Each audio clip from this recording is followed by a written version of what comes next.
Jake Martinez stepped off the transport ship and looked around at the most beautiful place he had ever seen. Zentara Prime stretched out before him like something from a dream. Tall crystal towers reached up into the purple sky, and floating, platforms moved slowly between them.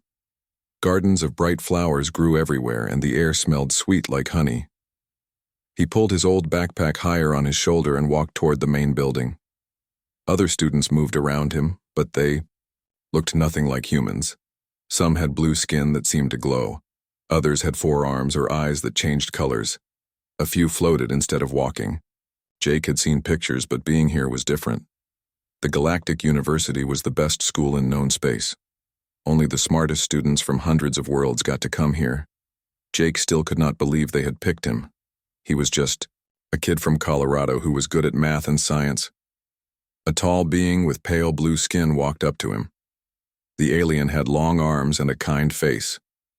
"You must be Jake Martinez," he said in perfect English. "I am Clix. We will be roommates." Jake smiled and shook Clix's hand. The alien's skin felt cool and smooth. "Nice to meet you. Thanks for learning English." Clix looked confused. "Learning English? The translation chip in your head should make us understand each other. All students get one before they arrive." Jake touched the side of his head. He had forgotten about the small device they put in during his medical check. "Right. That's pretty cool." They walked together toward the dorms. Other students stared at Jake as they passed. He heard whispers in languages that sounded like music, or wind chimes. Some pointed at him and talked quickly to their friends. "They are curious about you," Click said. "Humans are very rare here.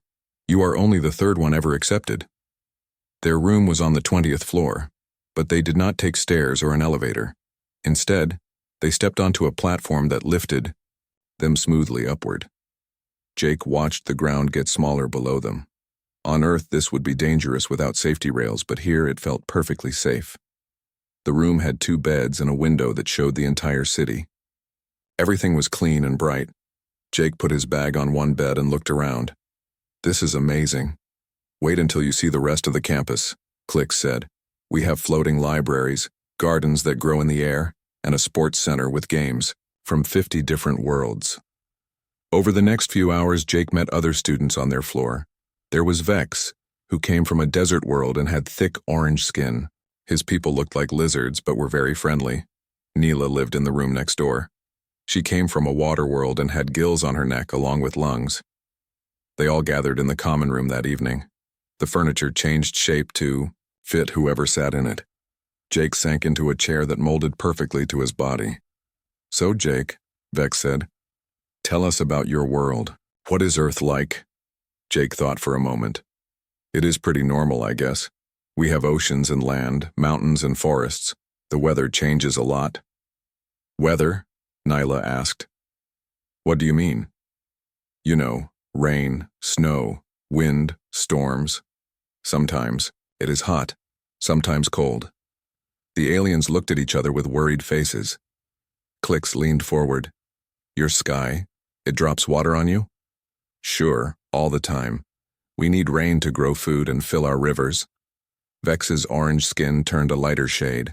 "Water falls from the sky without warning?" Jake laughed. "Well, we can usually tell when it is coming. We have weather reports that predict it." "Predict it?" Neela's gills fluttered. "You mean this happens so often that you have systems to warn people?" "Yeah, every day on the news. Sometimes we get big storms with lightning and thunder. Those can be dangerous." Click stood up quickly. "Lightning? You mean electrical energy in your sky?" "It is just part of storms. The electricity jumps between clouds or hits the ground. We have lightning rods on buildings to protect them." The room went very quiet. Jake looked around at his new friends. They all stared at him with wide eyes. "Jake," Vex said slowly, "how do your people survive with electricity attacking from the sky?" "It is not that bad. Lightning only kills about 20 people a year in my country." Neela made a sound like a gasp. 20 people die from sky electricity every year, and you think that is not bad? Jake realized his new friends were scared. He tried to explain better. Earth has billions of people. 20 is a very small number. We are careful during storms. Most people never get hurt. But this seemed to make things worse. Click sat back down slowly. Billions? How many billions? About 8 billion humans live on Earth. 8 billion, Clicks repeated, and 20 die from sky electricity alone. What else kills people on your world? Vex asked. Jake thought about it. There were so many things he did not know where to start. Well, there are accidents, diseases, old age. Some animals can be dangerous if you are not careful. Dangerous animals? Neela's voice was very quiet. Bears, wolves, sharks, snakes, but they usually avoid people. You have to be pretty unlucky to run into trouble. The aliens looked at each other again. Jake was starting to think he had said something wrong. Maybe we should ask Professor Thylan about Earth tomorrow, Click said. She teaches galactic studies and knows about different worlds. Good idea, Jake agreed. He yawned. The long trip and excitement of the day were catching up with him. I think I will go to bed. Thanks for the welcome, everyone. As he walked back to his room, he heard his new friends talking in quiet, worried voices behind him. Jake wondered what was bothering them so much. Earth seemed pretty normal to him. The next morning, Jake woke up feeling great. The bed was the most comfortable thing he had ever slept on. It seemed to know exactly how soft or firm he needed it to be. Clicks was already awake, sitting by the window and looking out at the city. Good morning, Jake said. Did you sleep well? Clicks turned around. His blue skin looked paler than yesterday. I spent most of the night reading about your world. Professor Thylan sent me some files. Oh, cool. What did you find out? Jake, we need to talk. They walked to the dining hall together. The building was made of clear crystal that bent light into rainbows. Students from dozens of worlds sat at tables that floated a few inches off the ground.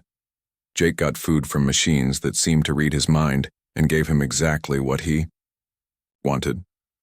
Vex and Neela were already sitting at their usual table. When Jake sat down, they both moved their chairs back a little. So, Jake said, taking a bite of something that tasted like pizza. Click says Professor Thylan has information about Earth. Yes, Neela said quietly. She does. Jake noticed his friends were acting strange. They kept looking at him like he might do something scary. Is everything okay? Clicks put a small device on the table. It showed a holographic image of Earth from space. Below the image were words in the alien language, but Jake's translation chip made them readable. Classification: Deathworld Class Twudin. Danger level: maximum recommended contact, none population, survival species. What does that mean? Jake asked. It means, Vex said slowly, that your world is the most dangerous place in the known galaxy. Jake laughed. That cannot be right. Earth is not that bad. Jake, Click said, yesterday you told us about electricity that falls from the sky and kills people. Just 20 people a year. In a population of 8 billion, Neela added. Do you know how many people die from sky electricity on my world every year? How many? 0. It has never happened. Not once in our entire history. Jake thought about this. Well, what about other things? People must die from something on your worlds. On Aqueous, where I come from, Neela said, the leading cause of death is old age. People live for about 300 years and then die peacefully in their sleep. On Eridus, Vex said, we sometimes get hurt if we fall down, but our bones are soft so they bend instead of breaking. The worst injury in our history was when someone got a small cut from a sharp rock. Jake stared at them. Nobody gets sick? No accidents? No dangerous animals? What do you mean by dangerous animals? Neela asked. Jake pulled out his phone and showed them pictures from back home. This is my dog, Rex. He is a German shepherd. The 3 aliens leaned forward to look at the picture. Clicks gasped. That is a predator. Rex? No, he is a pet. He lives in our house and plays with my little sister. Jake, Vex said, his orange skin now almost white. That creature has teeth designed for tearing meat. Those are the eyes of a hunter. Well, yeah, dogs came from wolves originally, but we domesticated them thousands of years ago. Rex would never hurt anyone. He is super friendly. Wolves? Neela's gills were fluttering rapidly. Jake showed them another picture. These are wolves. They are wild dogs that live in forests. Sometimes they come near towns, but they usually stay away from people. And they live on your world with you? Clicks asked. Sure, lots of animals do. Bears, mountain lions, coyotes. Oh, and this is my cat, Whiskers. He showed them a picture of his orange tabby cat sleeping in a sunny window. Another predator, Vex whispered. Whiskers? He is tiny. He just sleeps and plays with toys. Jake, Click said, that animal has claws. I can see them in the picture. And look at those eyes. That is a hunting animal. I guess cats are predators, but they mostly hunt mice and birds. Whiskers has never hurt a person. Mice and birds are other animals that live with you? Neela asked. Well, mice live in our houses sometimes, but we do not want them there. Birds live everywhere. We have lots of different kinds. Jake showed them more pictures from his phone. Pictures of hawks, eagles, and owls. His friends got quieter and quieter as he scrolled through images. This is a grizzly bear, Jake said, showing them a picture from a nature documentary. They can be dangerous, but they mostly avoid people. Vex made a choking sound. How big is that creature? About 8 feet tall when they stand up. They weigh maybe 800 pounds. 800 pounds of muscle and claws live on your world? Clicks asked. Yeah, but like I said, they avoid people. You are more likely to get hurt driving a car than meeting a bear. Driving a car? Neela asked. Jake realized he had mentioned something else they did not understand. Cars are machines we use to travel. They go really fast on roads. How fast? On highways, about 70 miles per hour. In cities, maybe 30. The alien stared at him. Finally, Click spoke. You travel at 70 miles per hour in machines? Sometimes faster. Race cars can go over 200 miles per hour. And people do this for fun? Vex asked. Racing? Yeah, it is a sport. Millions of people watch races on television.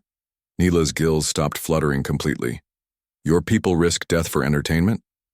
Racing can be dangerous, but the drivers wear special suits and helmets. Most of the time, nobody gets hurt. Most of the time, Clicks repeated. Jake was starting to understand why his friends seemed scared. Look, I know Earth sounds dangerous to you, but humans are pretty tough. We adapt to things. How tough? Vex asked. Jake thought about it. Well, people live in deserts where it gets over 100 degrees. Others live where it is so cold that water turns solid. Water turns solid? Neela's voice was barely a whisper. Ice. When it gets below 32 degrees, water freezes. In winter, whole lakes turn to ice. People walk on them. People can survive. In cold that turns water into a solid? Clicks asked. Sure. We wear warm clothes and heat our houses. Some people even like winter. They ski and ice skate for fun. His three friends looked at each other. Jake could see they were having trouble believing what he was telling them. Jake, Click said finally, I think we need to talk to Professor Thylan today. Okay, Jake agreed. Maybe she can explain why the computer says Earth is so dangerous. It really is not that bad once you get used to it. After lunch, Jake and his friends went to find Professor Thylan. Her office was in the highest tower of the university, reached by a platform that floated up through the center of the building. Jake enjoyed the ride, but he noticed Clicks, Vex, and Neela all held tight to the safety rails. Professor Thylan was a Zentarian like Clicks, but older. Her blue skin had silver patterns that showed her age and wisdom. She had been teaching galactic studies for over 200 years. Ah, Jake Martinez, she said when they entered her office. I have been wanting to meet you. Please, all of you, sit down. The chairs in her office were even more comfortable than the ones in the dorm. Jake sank into his and smiled. Thank you for meeting with us, Professor. I understand your friends have some questions about your homeworld, she said. I must admit I have questions too. Earth is quite unique in our records. That's what I wanted to ask about, Jake said. The computer says Earth is a Class 2 Deathworld. That seems wrong. Professor Thylan looked at him for a long moment. Jake, can you tell me about your daily exercise routine at home? Exercise? I guess I played football in high school. I went running sometimes, normal stuff. How far did you run? Maybe 3 or 4 miles when I was training for track season. Nothing crazy. The professor made notes on a floating screen. And you did this how often? Every day during the season, sometimes twice a day. Klix, Vex, and Neela all stared at Jake. Professor Thylan nodded slowly. Jake, the strongest athlete on Zentara Prime, can run for about 10 minutes before needing to rest. You just described running for what we would consider hours, every single day.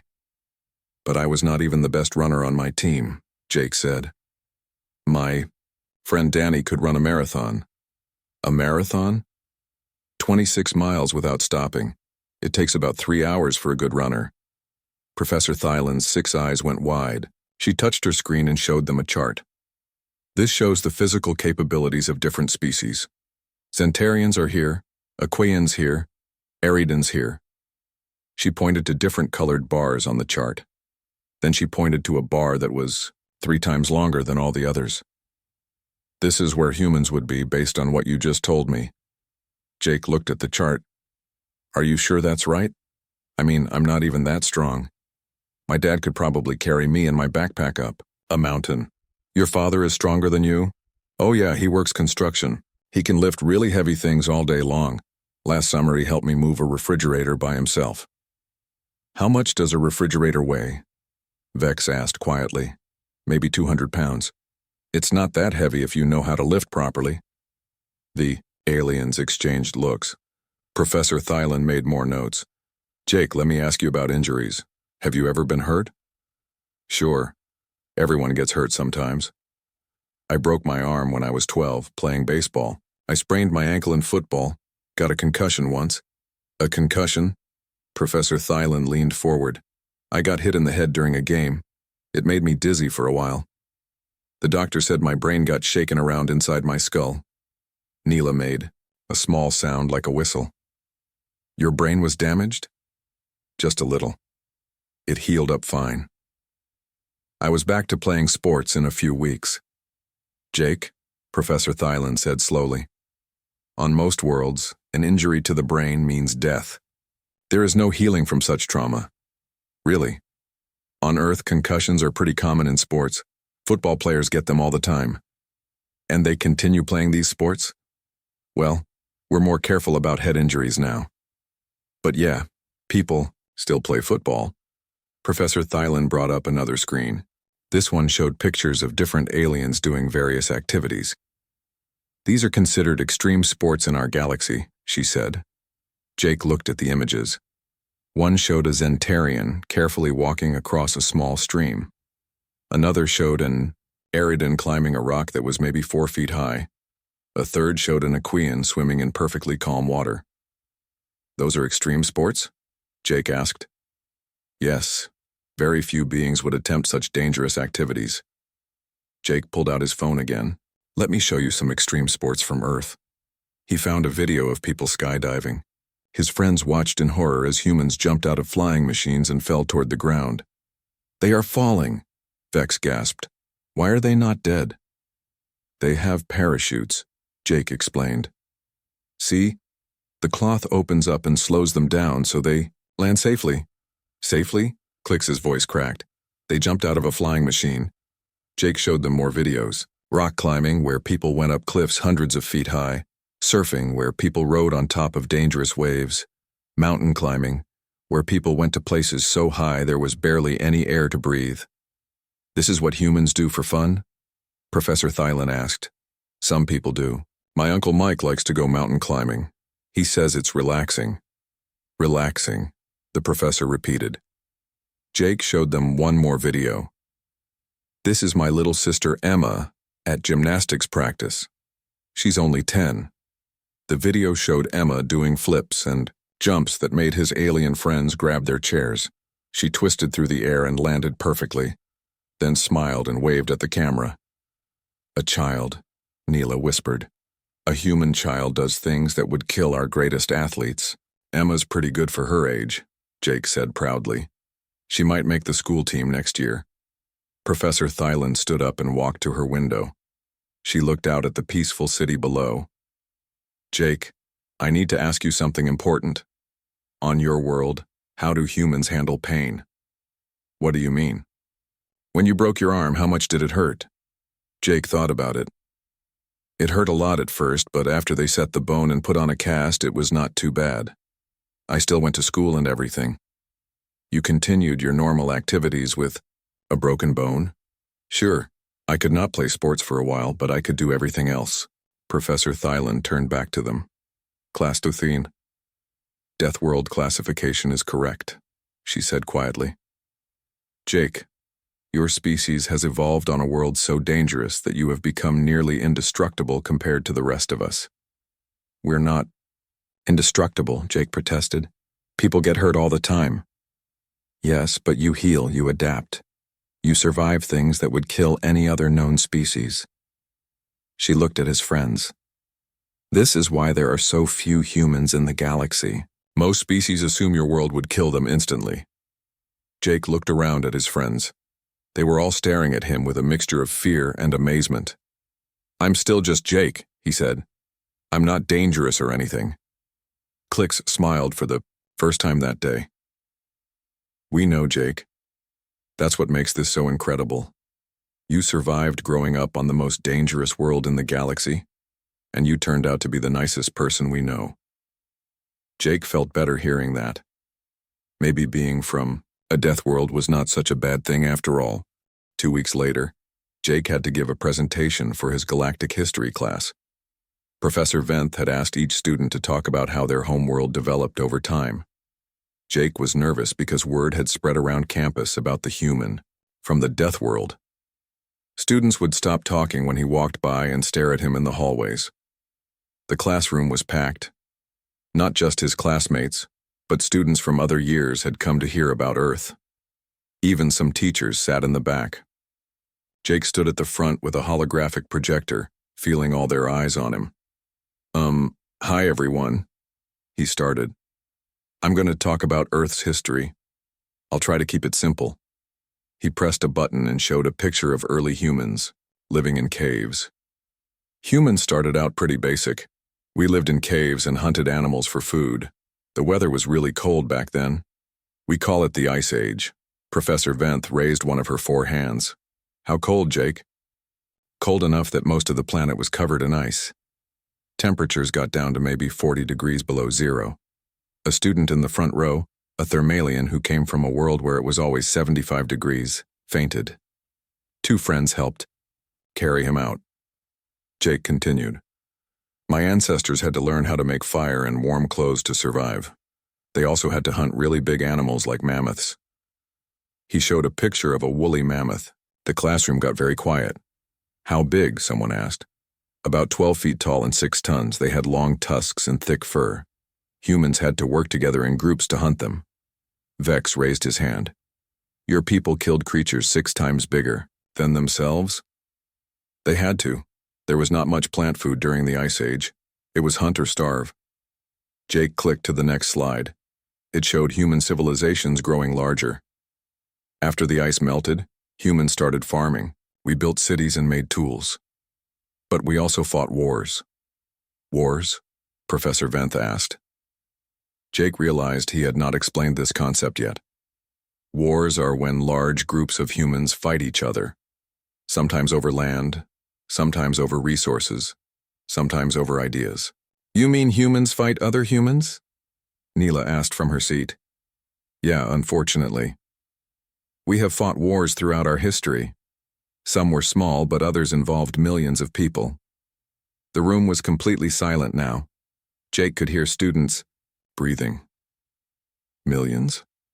Clicks asked quietly. The biggest war in our recent history was called World War II. About 70 million people died in that war. Several more students got up and left the room. Professor Venth looked pale but motioned for Jake to continue. But we also did good things, Jake said quickly. We built amazing cities. created art and music, and learned about science. We went to our moon and sent machines to other planets. You left your death world, a student called out, just to explore. 12 humans walked on our moon. We have robots on Mars right now taking pictures and studying the rocks. Jake showed pictures of astronauts on the moon and rovers on Mars.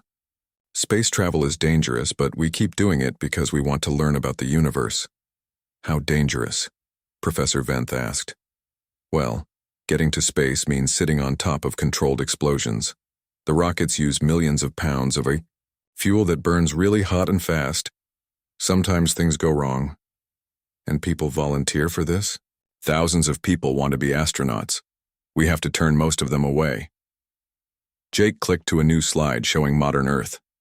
Today, humans live all over our planet. We live in deserts, on mountains, near the polar ice caps, and on islands. In the middle of oceans. Wait, said a student Jake did not recognize. You said oceans. What lives in your oceans? Jake had not planned to talk about sea life, but he brought up some pictures. Lots of things. Fish, whales, dolphins, sharks. Sharks? They are big fish with lots of teeth. Some can grow to 20 feet long, but most sharks do not bother humans. Most? Shark attacks are really rare. You are more likely to get struck by lightning than attacked by a shark. You mentioned lightning before, Professor Venth said. Can you explain that again? Jake showed a video of a thunderstorm. Lightning flashed across the screen and thunder boomed from the speakers. Half the remaining students jumped in their seats. During storms, electricity builds up in clouds. When it gets released, it creates lightning. Each bolt can have 1 billion volts of electricity. And you live under skies that shoot billion-volt electricity at you? Someone asked. It usually hits tall things like trees or buildings. We have lightning rods to protect our houses. A Zentarian, student raised her hand. Jake, do humans consider your world dangerous? Jake thought about this. Some parts are more dangerous than others. We have safety rules and warning systems. Most people live their whole lives without getting seriously hurt. What do you mean by seriously hurt? Professor Venth asked. Well, people get cuts and bruises all the time. Broken bones happen sometimes, but really bad injuries are not common if you are careful. Broken bones are not serious injuries on your world? They hurt, but doctors can fix them. People break bones and go back to normal lives all the time. Professor Venth looked around the classroom. Only about half the students were left. The others had either fainted or left in shock. Jake, she said, what do humans do for fun? Lots of things. We play sports, watch movies, read books, travel to new places. Oh, and we have amusement parks. What are amusement parks? Jake grinned and showed them a video of a roller coaster. Students screamed as they watched humans get into small cars that went up and down huge hills at high speeds, spinning and turning, upside down. People pay money to do this? Clicks asked. Roller coasters are really popular. Some people travel hundreds of miles just to ride the biggest ones. They travel hundreds of miles to risk death for entertainment? It is not really that dangerous. The rides are tested for safety. People just like the excitement. Professor Venth stood up slowly. I think that is enough for today, Jake. Thank you for a very educational presentation. As students filed out, Jake heard them talking in worried whispers. Some looked back at him with wide eyes. Others seemed to be walking faster than normal. Clix, Vex, and Neela waited for him at the front of the classroom. That was incredible, Neela said. I had no idea humans were so resilient. We are just normal to us, Jake said. I guess everything seems more dangerous when you are not used to it. Jake, Vex said, I think you should know that word is spreading about your presentation. Every student on campus is going to want to meet the human who survived the Ice Age, wars, lightning, and sharks. Jake sighed. Great. I just wanted to fit in. You do fit in, Click said with a smile. You are just the toughest student any of us have ever met. 3 months had passed since Jake's famous presentation. He was studying in the library when alarms started going off all around campus. Red lights flashed and a voice spoke over the speakers in several languages. All students must evacuate. Immediately. Atmospheric processor malfunction in Section 7. This is not a drill. Jake looked up from his books. Around him, alien students were panicking. Some were crying. Others were running toward the exits without any plan. A few had frozen in place, too scared to move. Clicks appeared at Jake's table, his blue skin pale, with fear. Jake, we have to leave right now. The air recycling system is broken. We could all die. Jake stood up calmly and looked around. Students were pushing each other to get to the exits. Some had fallen down and were being stepped on. The panic was making everything worse. Everyone stop, Jake called out loudly. His voice carried over the noise and students turned to look at him. Pushing each other will not help. We need to be organized. A Thermalian student named Yex was shaking with fear. The air could become poison at any moment. We are all going to die. No one is going to die, Jake said firmly. These buildings have backup systems. We have time to get out safely. Jake walked to the center of the library. Everyone listen to me. We are going to leave in groups. Stronger students help those who need it. Stay calm and walk. Do not run. Something in Jake's voice made the other students listen. Maybe it was because they knew he came from a world where danger was normal. Maybe it was because he was not afraid. Jake organized the evacuation like it was a fire drill at his old high school. He sent students out in small groups, making sure no one was left behind. He helped an injured Aquian who had been knocked down in the panic. How do you know what to do? Neela asked as they walked toward the exit. We practice emergency drills. All the time on Earth, Jake explained. Schools, offices, everywhere. When something bad happens, you need to stay calm and follow the plan. Outside, students gathered on the main lawn. Emergency vehicles were arriving, but they moved slowly and carefully. Jake could see that the alien emergency workers were just as scared as the students. The problem was in the main atmospheric processing building. Smoke was coming out of several windows, and the air around it shimmered with heat. Jake could see that one of the main air intake pipes had come loose and was venting hot gas. The repair crew cannot get close enough, Professor Thyland said to another teacher. The temperature near the building is too high. We will have to wait for it to cool down, but that could take hours. Jake listened to their conversation. He looked at the building and the problem. On Earth, this would be a job for firefighters or emergency repair crews. They would go in with protective gear and fix it. Professor Thyland, Jake said, walking over to her. What exactly needs to be fixed? The main intake valve needs to be manually reset, but it is inside the building where the temperature is over 100 degrees. No one can survive in that heat. Jake thought about this. 100 degrees was hot, but not impossible. He had worked outside in Arizona summers that got almost that hot. I could do it, he said. Professor Thyland stared at him. Jake, that temperature would kill any of us in minutes. It is hot, but not deadly for humans. I would need some water to stay hydrated and maybe a wet cloth to cover my face. Where is this valve? Professor Thyland showed him a building diagram on her tablet. The valve was on the first floor, not far from the main entrance. I could run. Turn the valve and run back out. It would take maybe 2 minutes. Absolutely not, Professor Thyland said. I cannot allow a student to risk his life. Professor, with respect, everyone on campus will run out of clean air if we wait hours for the building to cool down. And this really is not that dangerous for me. Jake looked around at the hundreds of students sitting on the lawn. Some of the more delicate species were already having trouble breathing. They needed the air system fixed soon. I am going to do this, Jake said. You can either help me or I can do it without help. Professor Thyland looked at him for a long moment. Finally, she nodded. What do you need? Jake asked for a bottle of water, a wet towel, and gloves to protect his hands. The emergency crew gave him a small oxygen mask to use if needed. The valve is red and about the size of a steering wheel, the chief engineer explained. Turn it clockwise until it stops. You will hear a click when it locks in place. Jake nodded and walked toward the building. Behind him, every student and teacher on campus watched. Some were taking pictures and videos with their devices. The heat hit him as soon as he entered the building. It was like opening an oven door, but Jake had felt worse during summer football practice in Texas. He pulled the wet towel over his nose and mouth and jogged toward the valve room. The valve was exactly where it was supposed to be. Jake grabbed it with his gloved hands and turned it hard. The metal was hot, but not hot enough to burn through the gloves. After 3 full turns, he heard the click. Immediately, the building's ventilation system started working again. Cool. Air began flowing through the vents. Jake jogged back outside, sweating but fine. The crowd of students erupted in cheers. Professor Thylan ran over to check on him. "Are you hurt?" she asked. "Just hot and thirsty," Jake said, drinking from his water bottle. "The valve is fixed. The air system should be back to normal in a few minutes." Word of what Jake had done spread across the campus within hours.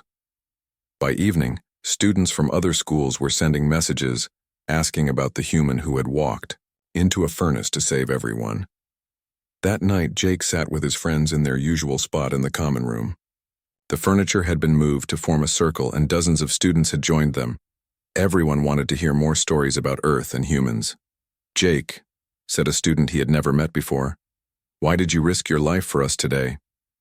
Jake thought about the question. "You are my friends and classmates. When people are in danger, you help them. That is just what humans do." "But you could have been hurt," Neela said. "Maybe, but all of you would have been hurt if I did nothing. That was not acceptable." An older student, a Zentarian in his final year, spoke up.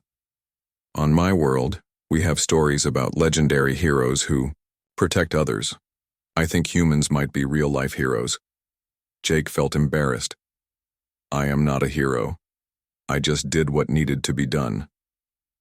"That is exactly what a hero would say," Clix said with a smile. A few days later, Professor Thylan called Jake to her office. When he arrived, she was not alone. Several important-looking aliens sat around a floating conference table. "Jake, I would like you to meet the University Council. They have a proposal for you."